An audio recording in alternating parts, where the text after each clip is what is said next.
पैसा कमवणे हे जर उद्देश तुमचा नसेल तरच तुम्ही राजकारणामध्ये या. आणि कागदोपत्री महापुरुषांचे जे काही सौंदर्यीकरण असते पुतळ्यांचं, हे कागदोपत्री करण्याचं काम जे करू शकतात ते टेम्पल गार्डनचा विकास कधीच करू शकत नाहीत. हे मी तुम्हाला आणि जर कोणाला या बाबतीत जर माझ्यासोबत डिबेट करायची असेल तर मी त्याचं दूध का दूध आणि पाणी का पाणी करून देऊ शकतो. कारण यांच्या 165 कामावर आम्ही स्वतः पुढाकार घेऊन त्यांच्यावर आम्ही हे टेम्पल गार्डनचा विकास कधीच करू शकत नाहीत. नमस्कार मित्रांनो, मी महाराष्ट्राचा छोटा पुढारी घनश्याम दरवळे आणि तुमचं सर्वांचं आपल्या विदर्भ लाईव्ह मध्ये मनपूर्वक सहर्ष स्वागत करतो मित्रांनो. आणि आता तुम्ही म्हणतात ओपनिंग एवढी दम्मानी का चालू आहे?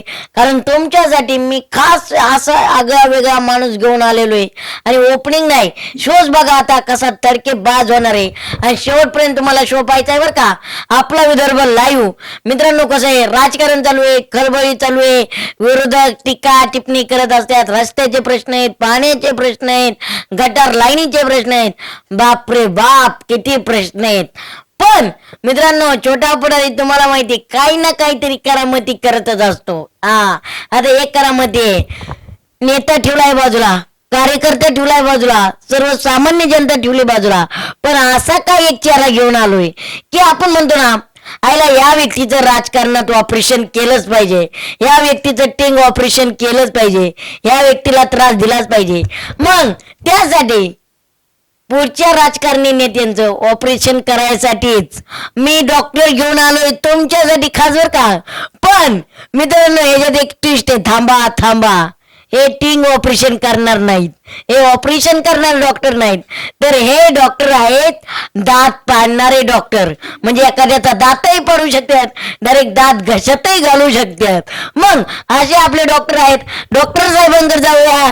आणि विशेष म्हणजे ते सरपंच सुद्धा काय आहेत. आता या ओपनिंग वरूनच कळलं असेल की ते जाळंदूर संघाचे डॉक्टर प्रमोदजी गंगावणे साहेब यांचा आपण मनापूर्वक आपला विदर्भ लाईव्ह मध्ये सहर्ष स्वागत करूया. सर, प्रथमतः तुमचं सहर्ष स्वागत आहे. थँक्यू.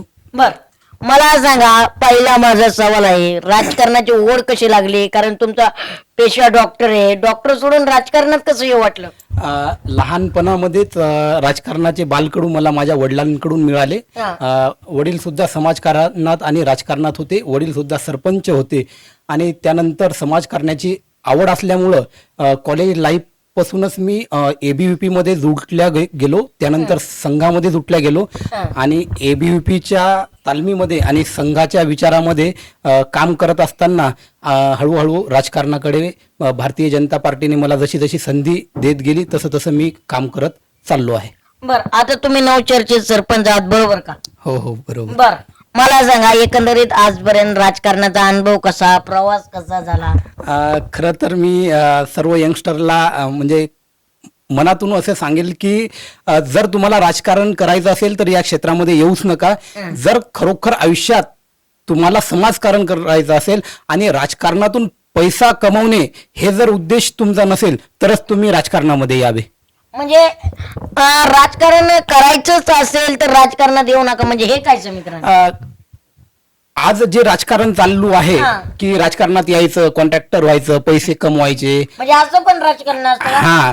तर हा जो ट्रेंड आहे ना, या ट्रेंड मध्ये फारशी ही लोक समोर एकदम यांचा ग्राफ वरती जातो पण तो सडनली रिव्हर्स मध्ये येतो, त्यांचा ग्राफ मेंटेन राहू शकत नाही. त्याच्यामुळे जर ज्यांना खरोखर जे तळागाळाशी जुटलेले आहेत आणि ज्यांच्या मनामध्ये जनकल्याण करण्याची भावना आहे त्याच लोकांनी राजकारणात यावे आणि त्यांनाच येणाऱ्या काळामध्ये लोक स्वतःचा नेतृत्व आणि प्रतिनिधित्व म्हणून स्वीकार करणार आहेत. नक्की सर. आपल्या मराठी भाषेत एक म्हणे, झाकली मोठ सवाला काय ती ओघळली तर 100 रुपयाची, बरोबर आहे का? बरोबर. आता लोकांचं न बघता आपल्याकडेच बघूया, आपल्यापासून सुरुवात करूया. आपल्याकडे राजकारणी कसे आहेत? ठेकेदार आहेत, कॉन्ट्रॅक्टदार आहेत, का समाजकारण करतात, का राजकारणाच्या नावाखाली मिळालेल्या माणसाच्या टाळूवरचं लोणी खात्यात? बघा, आम्ही तर वाशिम शहरासाठी जो उमेदवार दिलेला आहे ना, या उमेदवारांनी जवळपास समाजकारणच करत आलेलं आहे. आणि ही जी मागणी, लोकांची मागणी होती म्हणून भारतीय जनता पार्टीनं अनिल भाऊ केंद्रे साहेब यांना उमेदवारी दिली की त्यांनी स्वतःवरून उमेदवारी मागितलेली नाही. लोकांनी, जनतेने पक्षाकडे मागणी केली की तुम्ही अनिल भाऊ सारखा एक चेहरा भारतीय जनता पार्टीने वाशिम शहरासाठी द्यावा, म्हणून आजही लोकांच्या मनामध्ये जनतेमध्ये एक भावना आहे की कुठंतरी छत्रपती शिवाजी महाराजांसारखं राज्य चालवणारा माणूस असावा, तसा राजा असावा आणि त्या प्रजेची देखभाल करणारा माणूस असावा. आणि आजही आपल्या भागामध्ये असे माणसं आहेत की जे खरोखर बघा, माणसाचा स्वभाव हा 2 दिवसात, 4 दिवसात, 8 दिवसात, 2 महिन्यामध्ये ओळखू येतो. हा माणूस लहानपणी जन्मालाही वाशिम शहरामध्ये आला, लहानाचा मोठाही वाशिम शहरामध्ये झाला आणि मोठा होऊन नंतर स्वतःचे व्यवसायही या माणसाने या शहरामध्ये केले. जवळपास 30-40-50 वर्ष या शहरामधलचा हा रहिवासी आहे.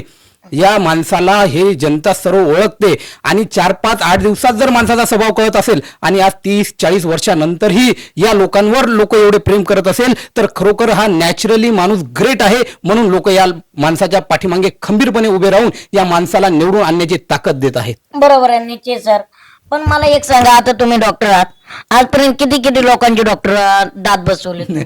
मी बघा राजकारणामध्ये यायच्या अगोदर माझं जे डेंटल क्लिनिक आहे हिंगोलीला होतं. त्यामध्ये माझी प्रॅक्टिस हिंगोलीतील सर्व जनतेला, मायबाप जनतेला माहीत आहे. मी खूप चांगली प्रॅक्टिस केलेली आहे आणि म्हणजे प्रॅक्टिस करताही मी समाजकार्य केलेलं आहे. गोरगरीब जे काही माझ्याकडे पेशंट येत होते त्याही काळात, तेव्हाही मी त्यांना फ्रीमध्ये, कमी पैशामध्ये काम करत होतो. सर, तुम्ही आता राजकारणात आहात, सरपंच आहात, पण डॉक्टर आहात. एक प्रश्न विचारतो, राजकारणात खायचे दात वेगळे असतात, दाखवायचे दात वेगळे असतात. तुमच्याकडे कसं आहे? तुमच्या विरोधी पार्टीकडे कसं आहे? दाखवायचे दात त्याचे आहेत, खायचे दात त्याचे आहेत का? बघा, मी तर दाताचा डॉक्टर असल्यामुळे मला सर्वांच्या दाताची माहिती चांगल्या प्रकारे आहे. आणि विरोधक म्हणजे आमच्या समोर काही मोठं कोणतंच आव्हान नाहीये. विरोधक हा काहीतरी निवडणूक लढवायची म्हणून समोर त्यांनी फॉर्म भरून उभे टाकलेले आहेत. आणि शहरामध्ये निवडणूक लढवायची असेल तर शहराचे प्रश्न, शहराचं घर आणि पूर्ण कॉलनी, सगळ्या गोष्टी, प्रभाग हे माहीत पाहिजेत. आता ग्रामीण भागामध्ये वास्तव्य केलेले माणसं शहरामध्ये आले आणि डायरेक्ट निवडणूक लढवायची म्हणलं आणि तर हे शहरातले लोक एकदम त्याला ऍक्सेप्ट करत नाहीत ना. कारण बाहेरून आलेत का म्हणायचं? हा, उमेदवार हा बाहेरचाच आहे, मूळ शहरातला नाहीये. हा, मग बाहेरच्याला कसं ऍक्सेप्ट करतील? ऍक्सेप्ट ही जनतेनं ऍक्सेप्ट केलेलंच नाहीये. सरळ तीर लढत आहे. भारतीय जनता पार्टीचे अधिकृत उमेदवार अनिल भाऊ केंद्रे साहेब यांनी ज्या दिवशी फॉर्म भरला त्याच दिवशी ते विजयी झालेले आहेत. म्हणजे ज्या दिवशी भरला त्याच? हा, तुम्ही त्यांच्या असं वाटतंय का बाहेरचं पार्सल बाहेरच पाठवतील? 100% बाहेरचं पार्सल बाहेर जाणार आहे. कारण वाशिमकर हे असे आहेत की ज्यांनी स्वतःवरून एकता निर्माण करून कित्येक तरी कामं केलेले आहेत वाशिमकरांनी. वाशिमकरांचे ग्रुप आहेत वाशिमकर म्हणून आणि त्यांच्या थ्रू समाजकार्य चालते. आणि आज सर्व वाशिमकर एका जागी आलेले आहेत आणि वाशिम मधलची सर्व जनता ही अनिल भाऊ केंद्रे साहेब यांच्या पाठीमागे भक्कमपणे उभी राहिलेली आहे. आणि येणाऱ्या 21 तारखेला तुम्हाला मतदान पेटीमधून आम्हाला जो आशीर्वाद मिळणार आहे तो तुम्हाला दिसून येणार आहे. नक्कीच सर. पण राजकारणात तुम्ही म्हणले अनिल केंद्रे साहेबांना जनतेने उभा केलंय, जनतेची निवडणूक आहे, मान्य. पण राजकारणात यायचं म्हणलं तर आधी विकास दाखवावा लागतो, मग राजकारणात संधी दिली जाते. मग अनिल केंद्रे साहेब तर नवीन चेहरा आहे, मग त्यांचा विकास कसा? हा माणूस, मी जसं अगोदर म्हणलं की मी राजकारणात कसं आलो, तर मी आलो समाजकारणामधून. हा माणूस राजकारणामध्ये लोकांनी आणलेला आहे. आणि या माणसाने समाजकार्य कसे केले तर जी घरकुल योजना शासन राबवत होतं, त्या शासन जी घरकुल योजना राबवत होतं त्याच्यासाठी जे नकाशे लागत होते, त्याची जी प्रिंट लागत होती आणि त्याच्यावर एखाद्या इंजिनियरची साईन लागत होती, ती समोर पाठवल्याच्या नंतर त्याला त्या फाईलमध्ये अप्रुव्हल मिळत होतं. आणि या माणसाने कमीत कमी 7-8 हजार घराची फ्री ऑफ कॉस्ट मध्ये नकाशे काढून दिले, त्याच्यावर साईन करून दिली. कुठल्याही गोर गरीब जनतेकडून आता घरकुल कोणाला मिळते? जो तळागाळातला माणूस आहे त्या गोर गरीब जनतेला घरकुल मिळते. त्या माणसाकून या माणसाने अनिल भाऊ केंद्रे साहेबांनी 1ही रुपया न घेता यांना फ्री ऑफ कॉस्ट नकाशे काढून दिले. त्यांच्यावर हा, फ्री ऑफ कॉस्ट 1ही रुपया न घेता. मग आज 7-8 घरं या माणसाला, दुसरे जे इंजिनियर आहेत ते 3-3, 4-4, 5-5 हजार रुपये घेतात. हा माणूसही घेऊ शकला असता, पण या माणसाला पैशाचा मोह कसाच नाही आहे. बरोबर आहे. नक्की सर, तुम्ही एवढं सांगताय अनिल भाऊंनी ते केलं. आम्ही मतदारसंघात फिरतोय, काही गोष्टी आमच्या निदर्शनात आल्यात. आणि तुम्हाला माहिती आहे आपला शोच आहे दूध का दूध आणि पाणी का पाणी करायचे. त्यामुळं काही टेम्पल गार्डन असतील, मुख्य म्हणजे तिथं काही विकास झालाय का, त्याचे बरेच गोष्टी आहेत. पुन्हा आपण म्हणू शकतो ना विकासाच्या बाबतीत नुसतं राजकारणच केलं जात, हे टेम्पलचं काय नेमकं सर? हे बघा बघा आजपर्यंत वाशिम शहरामध्ये भारतीय जनता पार्टीचा नगराध्यक्ष पदाचा उमेदवार नगराध्यक्ष पदावर बसलेला नाहीये. आणि हे जे काही विरोध आमच्यावर करत आहेत आणि आमच्याबद्दल जनतेला काही संभ्रम निर्माण करण्याचा प्रयत्न करत आहेत, त्यातला एक मुद्दा यांनी उचलून धरलेला आहे टेम्पल गार्डनचा. मायबाप जनतेला सांगू शकतो की ग्रामीण भागातील परिस्थिती बघा. जे आज टेम्पल गार्डनचे व्हिडिओ व्हायरल करत आहेत त्यांनी ग्रामीण भागामध्ये कागदोपत्री महापुरुषांचे काम, पुतळे महापुरुषांचे, मी खूप मोठा प्रश्न बोलतो, यांनी कागदोपत्री महापुरुषांचे जे काही सौंदर्यीकरण असते पुतळ्यांचं, हे कागदोपत्री करण्याचं काम जे करू शकतात ते टेम्पल गार्डनचा विकास कधीच करू शकत नाहीत. हे मी तुम्हाला आणि जर कोणाला या बाबतीत जर माझ्यासोबत डिबेट करायची असेल तर मी त्याचं दूध का दूध आणि पाणी का पाणी करून देऊ शकतो. कारण यांच्या 165 कामावर आम्ही स्वतः पुढाकार घेऊन त्यांच्यावर आम्ही एक बातमी तयार केली, आम्ही त्याचे निवेदन दिले, त्यानंतर यांनी कुठंतरी त्या कामाची दखल घेतली आणि तेही एकदम अत्यंत निकृष्ट दर्जाची कामं यांनी केलेले आहेत. त्याच्यामुळं हे टेम्पल गार्डनचा विकास कधीच करू शकत नाहीत. त्याच्या उलट आमच्या वाशिम मंगरुळपीर मतदारसंघाचे लोकप्रिय आमदार श्यामभाऊ खोडे साहेब यांनी नगर विकास मंत्र्याकडून 1 कोटीचा निधी आज आणलेला आहे. 1 कोटीचा निधी मंगरुळला आणला, वाशिमला आणला आणि तो टेम्पल गार्डन साठी वापरण्यात येणार आहे. बरोबर आहे, मान्य आहे, बरोबर आहे. आणि जीआरई निघाला आणि एस्टिमेटही तयार होत आहे आणि कामाला सुरुवातही होणार आहे. मी हवेत बोलत नाहीये, जीआर निघाला आहे. मी 2 मिनिटं तुम्हाला थांबवतो, आपण प्रश्न कंटिन्यू करूया. महापुरुषांच्या नावावरती राजकारण तर फार चुकीचं आहे, पण तुम्ही जे काही तुमच्या नेत्यांनी आश्वासन दिले ते यांचे पुतळे करू, त्यांचे पुतळे करू, मग खरंच यांनी खरंच आश्वासन दिले का खरंच महापुरुषांवरती राजकारण केलं? अहो, आश्वासन देऊन ते महापुरुषांचे पुतळे तर बसवणं सोडा, यांनी इस्टिमेट तयार करून सौंदर्यीकरणाचा कोणाचे पुतळे बसवणार होते? माननीय जे आमचे विरोधक आहेत, हाच प्रश्न त्यांना विचारा. तुम्ही आता खूप इंटरव्ह्यू घेता, तुम्हाला वाशिमचे प्रश्न तळागाळातले, मला तुम्ही डायरेक्ट माझंच तुम्ही ऑपरेशन करण्याच्या मागे लागलेले आहेत. तुमचं ऑपरेशन आम्ही कोणी? यांनी जेही छत्रपती शिवाजी महाराजांचं जे सौंदर्यीकरण आहे, लोकनेते गोपीनाथ मुंडे साहेबांच्या पुतळ्याचं जे सौंदर्यीकरण करायचं होतं, या कामामध्येही यांनी कागदोपत्री निधी काढून घेतला. त्यानंतर यांच्यावर आम्ही निवेदन दिले, यांच्यावर केसेस झाल्या, यांच्यावर पेपरबाजी झाली. त्याच्यानंतर कुठं त्यांनी त्या कामाची दखल घेतली आणि दखल घेऊनही त्यातले काही राजकारण नेलं. आणि ते लोक आज टेम्पल गार्डनचा विकास करतो म्हणाले. हे वाशिम शहराच्या जनतेला कळायला पाहिजेत. वाशिम शहराची जनता ही सुज्ञ आहे आणि वाशिम शहरामध्ये जेवढे नागरिक राहतात हे सुशिक्षित आहेत. खेड्यातल्या लोकांना तुम्ही संभ्रम निर्माण करू शकता, पैशाची राजनीती करू शकता, पण शहरात ऑलरेडी शहरात राहणारा हा सुज्ञ, सुशिक्षित आणि धनसंपत्ती न लाभलेला मतदार इथं असल्यामुळे हे मुद्दे जे आहेत यांचे हे हाणून पाडणार आहे जनता. मला तुम्ही सांगा, शहरात एक बार ग्रामीण भागाकडे असतं तरी आपण ऍक्सेप्ट केलं असतं. शहरात सुरक्षित असते, शहरात महिला घराच्या बाहेर जात नाही, तरी शहरात जर असं असेल तर नेते काय करतात? आज महिला सुरक्षित नाही शहरात ना, असं आम्हाला कळतंय. महिलेवर विनयभंग होतोय. आता तुम्ही माझं ऑपरेशन केल्याशिवाय थांबणारच नाही.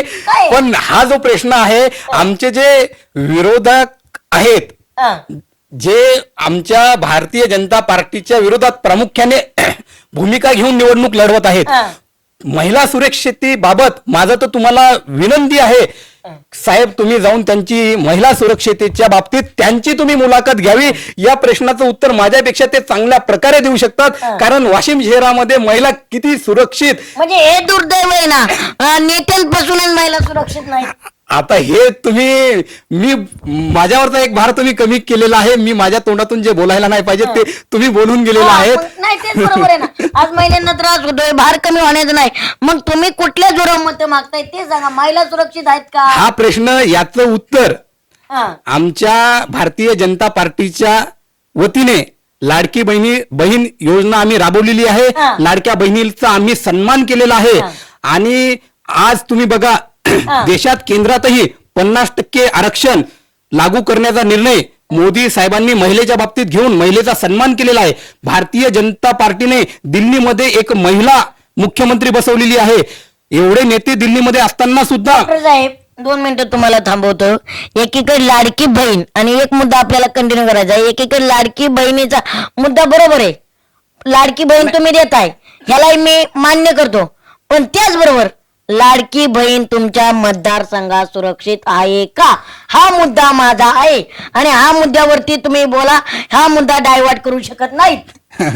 साहेब मी खरंच दाताचेच ऑपरेशन करू शकतो, पण तुम्ही आज मला राजकारणातले ऑपरेशन करण्यास भाग पाडणार आहात यात काही शंका नाहीये. पण बघा ना, मी तुम्हाला ते सांगत आहे, भारतीय जनता पार्टीने नेहमी, आता युवा मोर्चाच्या अध्यक्ष पूनम महाजन जी होत्या, पूर्ण राष्ट्रीय अध्यक्ष होत्या, म्हणजे भारतीय जनता पार्टीने नारी शक्तीला प्राधान्य दिलेलं आहे. ते म्हणतात ना, यंत्र नारी नमस्ते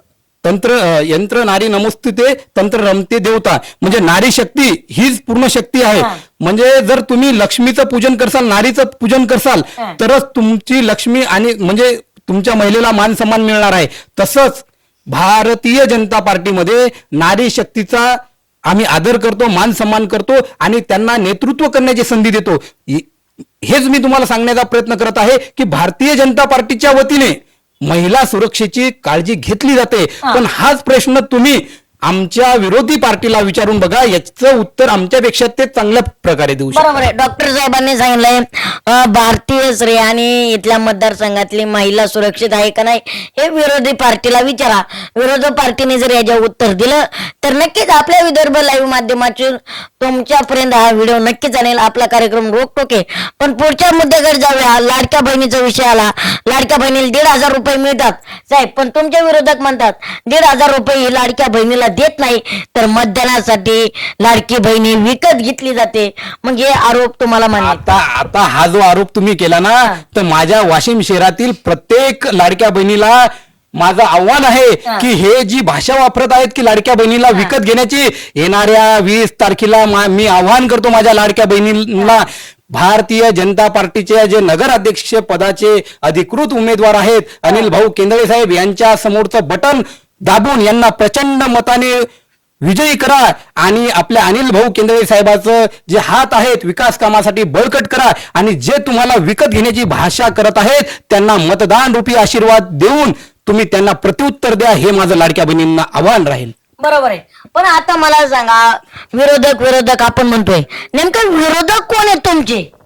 आता बघा, महायुती तर एकत्र आहे, हे तुम्ही मान्य करता का? महायुती एकत्र आहे. बघा, आम्ही तर आता straight forward Bharatiya Janata party म्हणूनच आम्ही समोर जात आहे. भारतीय जनता पार्टीचे आमचे 16च्या 16 प्रभागामध्ये आम्ही आमचे उमेदवार दिलेले आहेत. आम्ही आमचा नगर अध्यक्ष पदाचाही उमेदवार दिलेला आहे. माननीय मुख्यमंत्री देवेंद्र फडणवीस साहेब यांची सुद्धा आमच्या मतदारसंघामध्ये, आमच्या वाशिम शहरामध्ये सभा झालेली आहे आणि त्यांनी भरघोस मतदान देण्याचं आव्हान आम्हाला केलेलं असून त्यांच्या वतीनं भरघोस असं विकास निधी सुद्धा आम्हाला मिळणार आहे. त्याच्यामुळे आम्ही ठामपणे भारतीय जनता पार्टीच्या वतीनं एक सक्षम भूमिका घेऊन निवडणूक लढवत आहे. मला एक सांगा, आता आपण काय म्हणतो की भारतीय जनता पार्टी बरोबर आहे, पण महायुती एकत्र आहे, मान्य आहे का तुम्हाला? का एकत्र नाही? बघा, आमच्या महायुती एकत्र आहे. मी तुम्हाला सविस्तर सांगतो. महायुती राज्याच्या ठिकाणावर ह्या ज्या निवडणुका आहेत ह्या कार्यकर्त्यांच्या आहेत.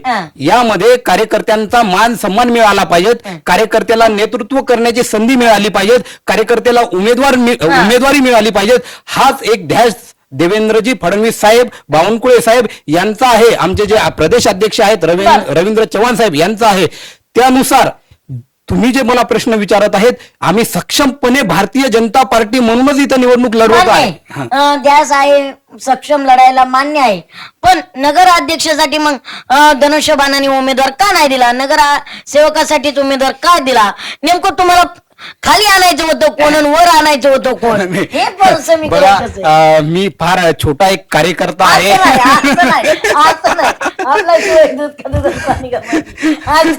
तुम्ही फार वाशीमधून निघून जाताल, पण इथं पूर्ण दूध फाडून टाकण्याचा प्रयत्न तुमचा इथं चाललेला आहे. कसं आहे, बऱ्याच भागामध्ये आमच्या मुख्यमंत्री साहेब देवा भाऊंनी डायरेक्ट निर्देश दिलेले आहेत. काही भागामध्ये मैत्रीपूर्वक निवडणूक होत आहे, जशी मैत्रीपूर्वक नगराध्यक्ष नसतात देता आला का? नाही रिसोडमध्येही काही म्हणजे झालेले आहेत. काही बऱ्याच नगर परिषदामध्येही सुद्धा आम्ही मैत्रीपूर्वक निवडणूक लढवलेली आहे. वाशिम शहराचा जो विचार आहे तो आमच्या स्थानिक पातळीवर देवा भाऊंनी आम्हाला जे निर्देश दिले त्याच्यानुसार आम्ही स्थानिक पातळीवर भारतीय जनता पार्टी म्हणून सक्षमपणे निवडणूक लढवत पण आहे. फायदा होईल का? 100% फायदा होणार आहे. बीजेपी साठी खूप मोठे चॅलेंज आहे असं वाटतंय का? चॅलेंजेस नाही हो, हा. असा चेहरा जनतेनं कसा तुम्ही बाहुबलीचा पिक्चर पाहिला का? बाहुबलीला जेव्हा मुकुट घालायचा होता तर त्याला घातला नव्हता, त्याला राजमहालाच्या बाहेर काढून दिलं बरोबर आहे, होतं. बरोबर. मग तरी जनतेनं परत राजा कोणाला बनवलं होतं? बरं, बाहुबलीला. मग ही जनता आहे आणि या जनतेनंच वाशिमकरांनी बाहुबली हे कोणाला बनवलेलं आहे? अनिल भाऊ केंद्रे साहेबांना. पण पुढचं ट्विस्ट बघितला का तुम्ही साहेब? बोला. आज गुप्त झाली चर्चा, भावाच्या पाठीवर हात टाकणाऱ्यांनीच बाण मारला होता बाहुबलीला, सख्या भावानी. ही पुढचं ट्विस्ट बघितला का? आम्ही भारतीय जनता पार्टी सक्षम आहो. मग आता आमच्यामध्ये गट तट ह्या भूमिका नसतात आणि कार्यकर्त्याला जो आदेश येईल तो आदेश सर्वोपरी असतो आणि आम्ही तो आदेश पाहूनच काम करतो. म्हणजे बल्ला बाहुबलीला बाण आणू शकत नाही म्हणजे? नाही इथं तो प्रकार घडणार नाही. बाहुबली जनतेची सेवाच करणार आहे. हो, ठीक आहे. आता बाहुबली केंद्रे साहेब म्हणले, मग भल्ला कोणी इथं? भल्ला कोणी? भाऊ आता कसं आहे, भल्लाला आम्ही जवळपास कुठंच येऊ भडकू पण देणार नाही 20 तारखेपर्यंत, कारण त्याची जबाबदारीच आमच्या सारख्या छोट्या मोठ्या कार्यकर्त्यांनी घेतलेली आहे. एक बघा, आम्ही मतदारसंघात फिरतोय, आम्हाला अनुभव होतोय. सारे साहेब, नाट्यगृहाची सुविधा नाहीये, काही नाही, मग विकास काय नेमकं? बघा आता तुम्ही, मला तर वाटते तुम्हाला उभाटा गटाने इथं पाठवलेलं नाही, आहे. नाही. तुम्ही हे जे प्रश्न मला विचारत आहेत ना साहेब, मला सांगा. नाही उभाटाचा काय प्रश्न? हे सगळे प्रश्न त्यांचे बघा. कसे घेऊन आले तुम्ही इथं? अंगलट आलं की हेच होतंय, अंगलट आलं की होत नाही. नाट्यगृह करू हे आश्वासन कोणी दिलं होतं? बघा, नाट्यगृह तयार झालेलं आहे, हा. त्याचं जे सौंदर्यीकरण करण्याचं आहे आणि त्याचं जे विकसित करण्याची जबाबदारी आहे. हा. आजपर्यंत नगराध्यक्ष पदाच्या जागी आमच्या भारतीय जनता पार्टीचा उमेदवार कधीच बसलेला नाही. आमच्याकडे सत्ताच आली नाही. हा. मग ते लोक आमच्यावर डायरेक्ट आरोप कसे करतील? हा. आणि जे नाट्यगृह तयार करून देतो म्हणतात, हा. त्यांनी तर बाजार समिती घेतलेली हो. बाजार समितीचे सभापती संचालक झाले. काय विकास केला बाजार समितीचा? तुम्ही जाऊन त्याचे प्रश्न घेऊन आमच्याकडे यायले, जरा जाऊन ती बाजार समिती पहा होती ना. हे पहा, आम्ही तुम्हाला आधी सांगतो, आम्ही कुणाचे नाही, आम्ही सर्वसामान्य जनतेचे आहोत आणि सर्वसामान्य जनतेचा आवाज उठवण्यासाठी आहोत. आम्ही उद्या उभाटाकडे गेलो तर उभाटावाले आम्हाला म्हणतील की तुम्ही बीजेपीचे घेऊन आलात काय.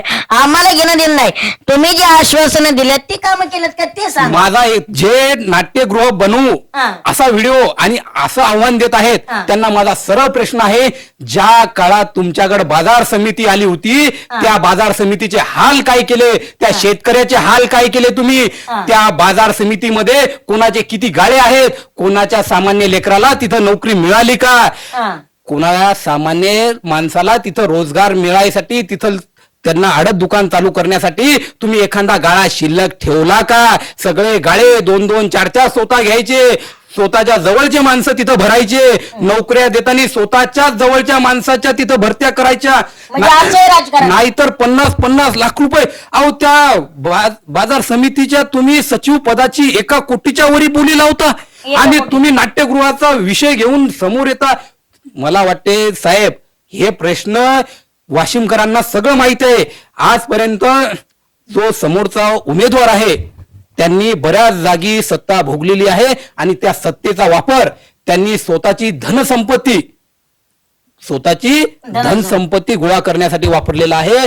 त्यांनी कोणतीच समाजसेवा केली नाही आणि आजही पैशाचा पाऊस पूर पाडून या जनतेमध्ये संभ्रम करण्याचा प्रयत्न ते करत आहेत. पण ही जनता त्यांना कुठंच प्रतिसाद देत नाही, कुठंच प्रतिसाद नाही. 16च्या 16 वार्डामध्ये आमचेच नगरसेवक भारतीय जनता पार्टीचे पूर्ण ताकदीनं निवडून येत आहेत. आणि अनिल भाऊ केंद्रे साहेब, तुम्ही माझ्यासोबत आज पैज लावा साहेब. मी तुम्हाला इथून फोन पेला पैसे पाठवेल, तुम्ही पैज लावून जा, नाही तर तुम्ही मला तिकून पाठवा. 7 ते 8 हजाराच्या फरकानं भारतीय जनता पार्टीचे उमेदवार अनिल भाऊ केंद्रे साहेब हे 21 तारखेला विजय झालेले असतील आणि त्या विजयामध्ये आम्ही गुलाल घेऊन तुम्हाला व्हिडिओ कॉल करू. क्या बात आहे, क्या बात आहे. आता गुलाल घेऊन व्हिडिओ कॉल करू तुम्ही म्हणणे बरोबर आहे, पण तुमच्या विरोधात जे पार्टी आहे ते म्हणते गुलाल घेणं लय सोपं आहे, कारण वोटिंग चोर करता, मतदानात चोरी होते, मग गुलाल तर कसा घेऊ शकताय साहेब. हं. तुम्ही खरं एक मला सांगा की हे प्रश्न तुम्ही आणले शोधायले कुठून असे प्रश्न? सर्वसामान्य जनतेचा आवाज आहे. हा हा. अहो तुम्ही एक सांगा, जे उद्धव बाळासाहेब ठाकरे प्रेस कॉन्फरन्स घेतात, फेसबुक लाईव्ह येतात आणि सांगतात वोट चोरी, त्यांना विचारा तुमचे जे जिल्हा प्रमुख आहेत त्यांचं शहरामध्ये कसं वोट असते, ग्रामीण मध्ये कसं असते, ते ग्रामीणची निवडणूक कशी लढू शकतात, ते शहरातली निवडणूक कशी निवडणूक लढू शकतात, त्यांच्या घरच्या आता उमेदवार ह्या ग्रामीण मध्येही जिल्हा परिषद सदस्य कशा होऊ शकतात आणि शहरामध्ये नगराध्यक्ष पदासाठीही कशा उभ्या राहू शकतात. हा प्रश्न माझा डायरेक्ट थेट उद्धव बाळासाहेब ठाकरे, सन्माननीय उद्धव बाळासाहेब ठाकरे, आपण जे वोट चोरीचा मुद्दा नॅशनल करून ठेवलेला आहे ना, तर तुम्ही आपलं झाकून ठेवायचं, लोकांचं वाकून पाहायचं हे बंद करा आणि निर्देश द्या तुमच्या जिल्हा प्रमुखाला. तुम्ही दाखवा, उद्या एक फेसबुक लाईव्ह घ्या माझ्या या बाईटवर आणि दूध का आणि पाणी करा. या मागच्या काळामध्ये तुमचे जे पक्षाचे उमेदवार आहेत यांनी जिल्हा परिषद सदस्य म्हणून पद कसं भोगलं आणि आज नगर परिषद मध्ये ते उभे कसे राहिले, याच्यावर जरी ते उत्तर उद्धव बाळासाहेब ठाकरे मला जर देऊ शकले तरी मी त्यांचा आदर करतो. पण राजकीय दृष्ट्या आज ती जे वोट चोरीचा मुद्दा लावत आहेत आणि त्यांचा जिल्हा प्रमुख आज ग्रामीण आणि शहरी दोन्ही भागात निवडणूक लढवत आहेत, यामुळे त्यांचं राजकीय अस्तित्व अगोदरच खतम झालेलं आहे आणि असे लोक येणाऱ्या काळात त्यांचं अस्तित्व पूर्ण स्वतः घरकाभेदी पूर्ण साफ करून टाकणार आहे. पण तुम्हाला वाटतं का ते फेसबुक लाईव्ह वरती तुम्ही जे शब्द दिला आहे किंवा तुम्ही जे म्हणताय आव्हान केलंय, लाईव्ह घेऊन तुम्हाला उत्तर देतील वाटतं का? बघा, मी माननीय हिंदू हृदय सम्राट बाळासाहेब ठाकरे साहेब यांना मानणारा बछडा आहे आणि मी जर त्यांना मानतो तर ते सुद्धा उद्धव बाळासाहेब ठाकरे हे त्यांचे चिरंजीव आहेत आणि ते जेव्हा एवढं रोखठोक बोलायची भूमिका घेतात, आमच्यातही अटल बिहारी वाजपेयी, माननीय मोदी साहेब, माननीय हिंदू हृदय सम्राट बाळासाहेब ठाकरे, लोकनेते गोपीनाथरावजी मुंडे, प्रमोदजी महाजन साहेब यांचे विचार आमच्या नसानसात घुमतात.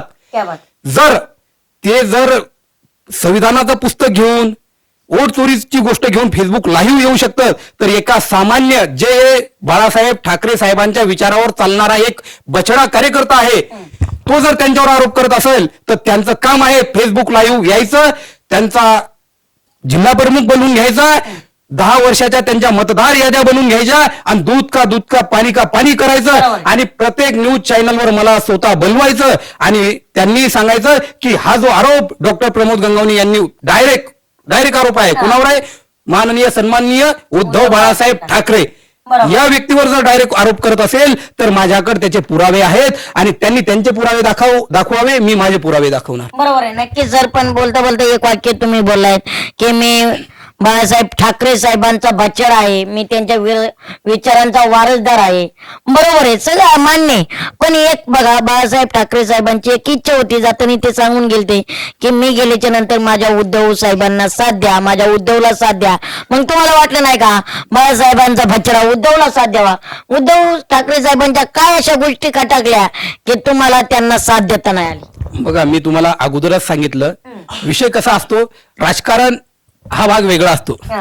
आता जेव्हा उद्धव बाळासाहेब ठाकरे यांच्याबद्दल मी बोललो तर तेव्हा सन्मानानेच बोललो.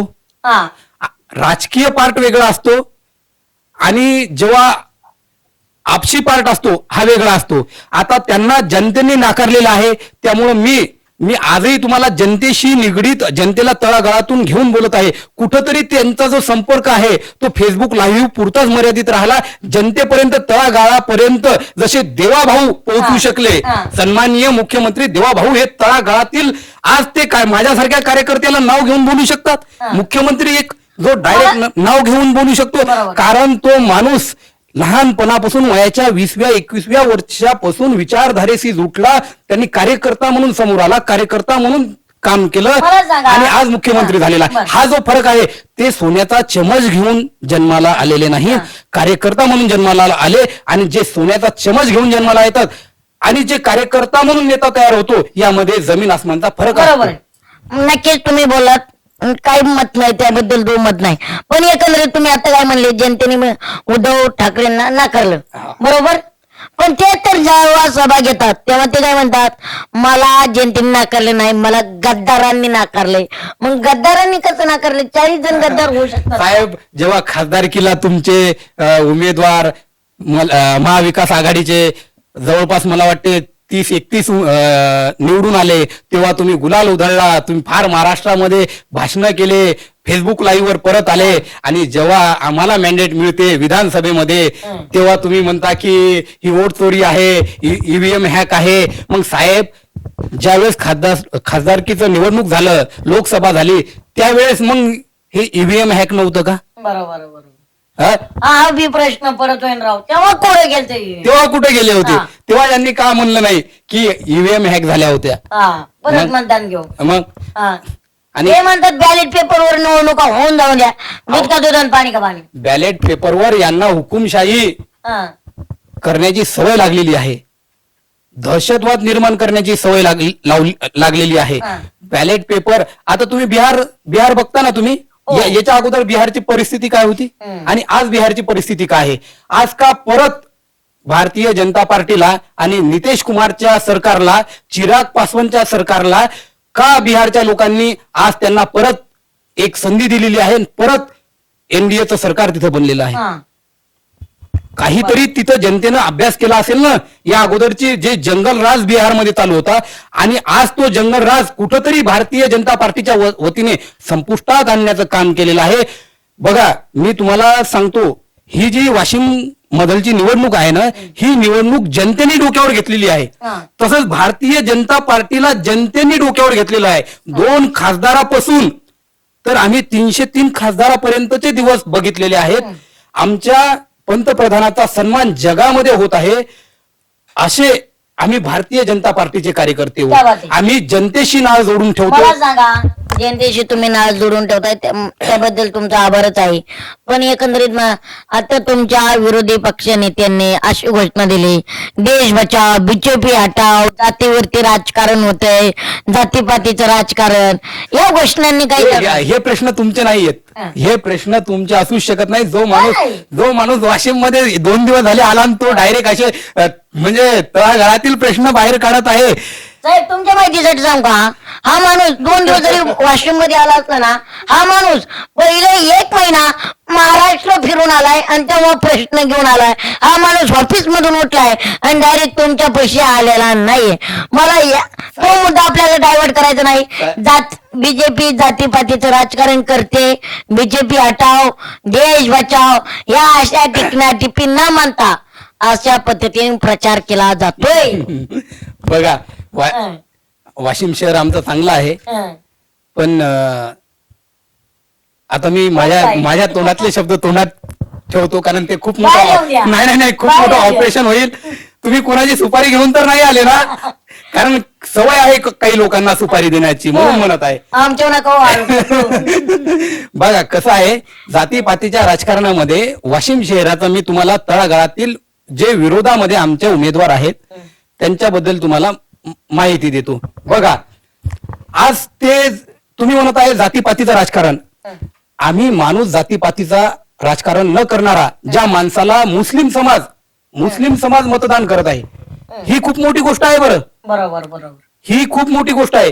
भारतीय जनता पार्टीच्या नगराध्यक्ष पदाच्या उमेदवाराला अनिल भाऊ केंद्रे साहेब यांच्या चेहऱ्याकडे आणि यांनी 40 वर्षामध्ये जी सेवा केली, जे मुस्लिम समाज जोडून ठेवला, ज्या मुस्लिम समाजाच्या सुखादुःखात ते गेले, ते आज 4-5 हजार लोक, 1 नाही 2 नाही 3 नाही 4-5 हजार मुस्लिम समाज त्यांना मतदान करत आहे. हा माणूस जातीपातीवर नाही, हा सर्वसामान्यता 18 पगड जातीचा, दलित समाजाचा, मुस्लिम समाजाचा, सर्व समाजाचा चेहरा बनलेला माणूस आहे. बरोबर आहे. पण सर, तुमच्या विरोधी पक्षांनी तुमची वेगळीच ओळख केलेली आहे की बीजेपी सरकार हिंदुत्वादी सरकार आहे, हिंदुत्वादी म्हणतं, बटेगा तो काटेगा, बटेगा तो काटेगा. हे काय, या अशा घोषणा देऊन काय उकडू फायदा होईल का? तुम्हाला निगेटिव्ह केलं जातंय. बघा, विषय कसा आहे माहितीये का, तुम्ही जातीपातीच्या राजकारणावर विरोधाचे प्रश्न घेऊन मला बोलू नका. मी सरळ सरळ बोलू का? हा. जे इथं जातीपातीचं राजकारण करण्याचा प्रयत्न करतात तेच ग्रामीण भागामध्ये स्वतःच्या भावकीच्या विरोधात निवडणूक लढवतात. हा. भावकीच्या. तेव्हा यांना ग्रामीण भागात तेव्हा यांना जात नसते, हा. पाटील पाटील नसते. पाटील पाटलाच्या विरोधात फार लगे म्हणजे कुस्ती खेळण्याचा प्रयत्न करतात. तेव्हा यांना कोणता जात नसते, पात नसते. तेव्हा तुम्हाला तुमचा भाऊ दिसत नाही का? तेव्हा तुम्हाला एखादा पाटील समाजाचा तळागाळातला छोट्यातला छोटा कार्यकर्ता दिसत नाही का? तेव्हा तर तुम्ही डायरेक्ट सरळतीर आरक्षण तुमच्या मनासारखे जर पडले नाही तर तुम्ही समोरच्या व्यक्तीचं डायरेक्ट तुम्ही ज्या माणसानं 5 वर्षापासून तयारी केली आहो, ज्यानं स्वतःचा रात दिवस त्या सर्कलमध्ये दिला, त्या माणसाचं एका आरक्षण सुटल्याच्या नंतर 1 घंट्याच्या आत तुम्ही डायरेक्ट सर्कलमध्ये फोन लावता की नाही अमुक अमुकचं तिकीट कटलेलं आहे, आता मीच इकडे निवडणूक लढवणार आहे, कारण सगळे तिकीट वाटपाचा कार्यक्रमच माझ्या हातात आहे, कारण मीच प्रमुख आहे. म्हणून तुम्ही एका सामान्य कार्यकर्त्याला न्याय देऊ शकत ना. म्हणजे असं झालंय का? झालेलं आहे हे. वाशिम अनुभव नाही, वाशिम शहरातील व वाशिम जिल्ह्यातील लोकांना सर्वांना माहित आहे. आणि इथं तुम्ही केंद्रे साहेब आहेत, तुम्ही इथं जातीपातीचं राजकारण करून तो बा माळी आहे, तो वंजारी आहे, तो धनगर आहे, तो पाटील आहे, आपण पाटील आहो, तो असा आहे, तो हिंदूला तुम्ही मतदान करू नका, मुस्लिम समाजाने हिंदूला मतदान करू नये, ह्या ज्या भाषा वापरण्यात आल्या ना, तर वाशिम शहरातील लोकांनी ग्रामीण भागात येऊन बघावं. यांनी स्वतःच्या ग्रामीण भागातील जिल्हा परिषदेसाठी माळी समाजाचा माणूस यांच्या खाली घेतलेला आहे. माळी समाजाचा आमच्या वारा जागीर सर्कलमध्ये माळी समाजाचाच माणूस यांना पंचायत समितीला लागलो, तिथं यांना माळी समाज चालतो. बरोबर. वाशिम मध्ये माळी समाजाने कट्टरवाद करायचा, पाटील वर्षेस माळी समाज लढवायचा. का तर तुमची राजकीय पोळी भाजून घ्यायची म्हणून लढवायचा. आणि तिथं कशाला तुम्हाला माळी समाजाचे मतदान पाहिजेत मग? बरोबर. इथं जर तुम्हाला किंवा कोणाला भेटलं की नाही आपण आपल्यातले हो आणि सगळे आपण आपल्यात फायदावर आपण आपल्यातले हो, मतदान वाया जाऊ देऊ नका, तिकडे देऊ नका, आपण आपलेच पाटील हो. बरं, हे शब्द तुम्ही मी एकट्यानं ऐकलेले नाहीत. हे वाशिम मधलच्या प्रत्येक भागात प्रत्येक प्रभागात या शब्दाचा उच्चार होत आहे. मग तिथं तुम्हाला वंजारी समाजाचा माणूस सोबत लागतो, धनगर समाजाचा माणूस सोबत लागतो, माळी समाजाचा माणूस सोबत लागतो, हेंद्रे पाटलाचा माणूस तिथं सोबत लागतो. कशासाठी?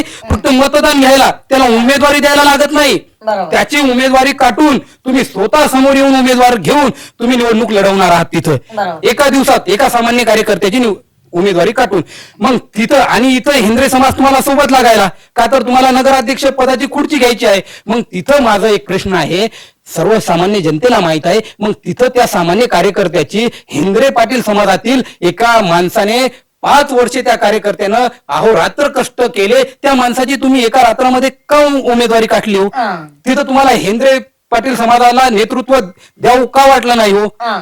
तेव्हा तर तुम्ही हा विचार केला नाही. तेव्हा तो तुमचा पाटील नव्हता का? आज जसे वाशिम मधलचे सर्व मतदार हे तुमचे, आज तुम्हाला सर्व हेंद्रे पाटील असो घाटोळे पाटील असो सर्व तुम्हाला पाटील दिसायले.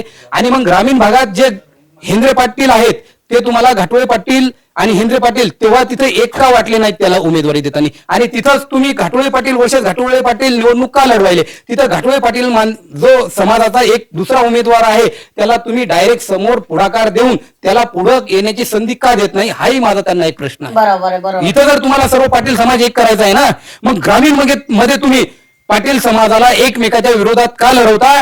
कारण तुमची राजकीय पोळी भागायची ना. तिथं तुम्ही पाटील समाजाचा विरोध करणार आणि वाशिम मध्ये येऊन सर्व पाटील देशमुख आपण सर्व एक आहे. मग तुम्ही देशमुख समाजालाही नेतृत्व देत ना, तुम्ही हेंद्रे समाजालाही नेतृत्व देत ना. आणि आज रोजी जेव्हा तुमच्यावर वेळ आली, तुम्हाला जेव्हा मोठं व्हायचंय, तुम्हाला तर सगळंच लागायला हो. तुम्हाला मार्केट कमिटीही लागली, तुम्हाला जिल्हा परिषदही लागायली, तुम्हाला पंचायत समितीही पाहिजेत, तुम्हाला आता नगराध्यक्ष बी पाहिजेत, तुम्हाला खासदार पदाचेही डोळे लागले होते. आणि तुम्ही खासदार पदासाठीही उमेदवारीसाठी प्रयत्न केले, हे सगळ्यांनी पाहिलेलं आहे. मी काय आरोप जे करत आहे हे प्रखरपणे करत आहे, खरे आरोप करत आहे. बरोबर आहे, बिना बुडाचे आरोप नाही. आणि त्यांना जेव्हा पहिल्यांदा निवडून आणलं तेव्हा हे भारतीय जनता पार्टी आणि शिवसेनेचं एकत्रित सरकार होतं आणि युती होती, तेव्हाच निवडून आलेले आहेत ते. बरोबर. भारतीय जनता पार्टी आणि शिवसेना एकत्र होती तेव्हा आमच्या वाराजागीर सर्कलला निवडून आले. मला एक तेव्हा सांगा. माझा एक छोटसा अजून एक आलेला आहे. तेव्हा तुम्हाला तिथं आम्ही तुम्हाला निवडून आणलं. बरोबर. त्या काळात भारतीय जनता पार्टी आणि शिवसेना सोबत होती. माझ्या वडिलांनी सुद्धा तुम्हाला मदत केली. मग तुम्हाला आजपर्यंत एकदाही का वाटलं नाही? माझे वडील जाऊन आज 10 वर्ष झाले, मी त्या माणसाच्या वारसा घेऊन, त्या माणसाच्या समाजकार्याचा, राजकीय वारसा नाही, समाजकार्याचा वारसा घेऊन पुढे येत आहे. तुम्हाला कधी का असं वाटलं नाही हो की एका युवा तडफदार कार्यकर्त्याला, की ज्याच्या वडिलांनी आपल्यासाठी कुठं हातभार लावेला आहे, त्याला आपण संधी द्यावी? तुम्ही जागजागी येता आमचा विरोध करता का? तुम्ही अजून एक माझा त्यांना प्रश्न आहे की तुम्ही आता म्हणता की मी टेम्पल ग्राउंड बनवतो, नाट्यगृह बनवतो, मी वाशिम शहरातले रोड बनवतो. अहो साहेब, तुम्ही या 4-5 महिन्याच्या अगोदर बांधकाम सभापती होते जिल्हा परिषदचे. बांधकाम सभापती खूप मोठं पद आहे, जिल्ह्याचा बांधकाम सभापती. तुम्ही काय विकास केला हो वारा जागीर सर्कलचा आणि वाशिम जिल्ह्याचा? कुठं रस्ते केले तुम्ही? कुठं कोणते सभागृह दिले? काय दिलं?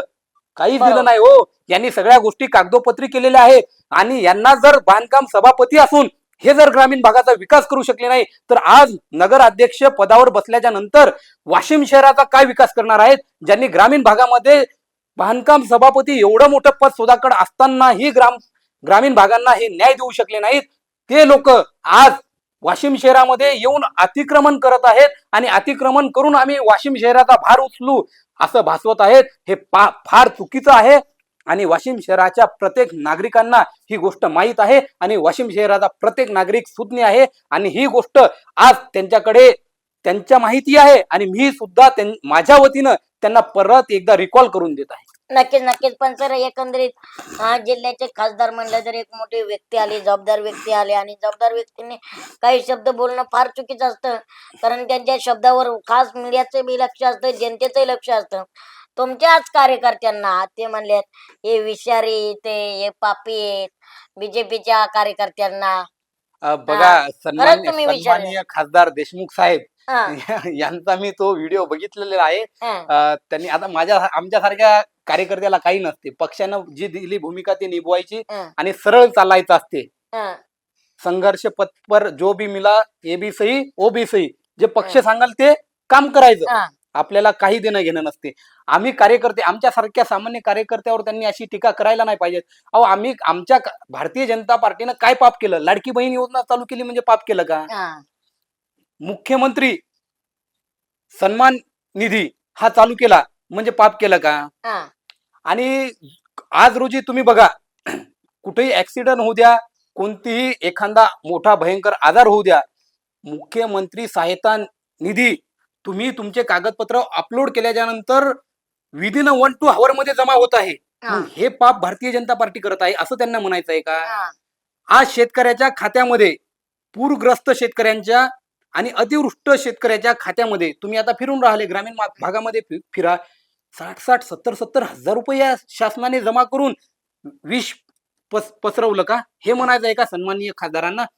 आणि आज तुम्ही आले असाल ना, हा जो समृद्धी हवे बघितला, ज्याला आम्ही सन्माननीय हिंदू हृदय सम्राट बाळासाहेब ठाकरे साहेबांचं नाव दिलं, एवढा मोठा विकास करणं म्हणजे हे विष पेरणं आहे का? हा सवाल माझा सन्माननीय खासदार साहेब देशमुख साहेब यांना माझा राहील. हा. आणि आमची एक त्यांना रिक्वेस्ट असेल, साहेब आम्ही खूप छोटे आणि तळागाळातील कार्यकर्ते आहेत, भारतीय जनता पार्टीतील कार्यकर्त्यांना आपण पापी म्हणू नये, कारण आमच्या बावनकुळे साहेबांची सभा आता 19 तारखेला आहे आणि या सभेमध्ये त्यांनी मालेगावच्या सभेमध्ये सांगितलेलंच आहे, रिसोडच्या सभेमध्ये सांगितलेलं आहे, जेवढ्याही वाशिम शहरामध्ये झोपडपट्ट्या आहेत आणि वाशिम शहरामध्ये जेही भूखंड आहेत त्या भूखंडाचा येणे होईल, त्या भूखंडाचं पूर्ण आजपर्यंत तो स्वतः जो मालक नाही त्या घराचा, हा. आज त्याच्या जीवनामध्ये आनंद निर्माण होणार आहे. तो त्याच्या घरात राहत आहे पण मालक नाही.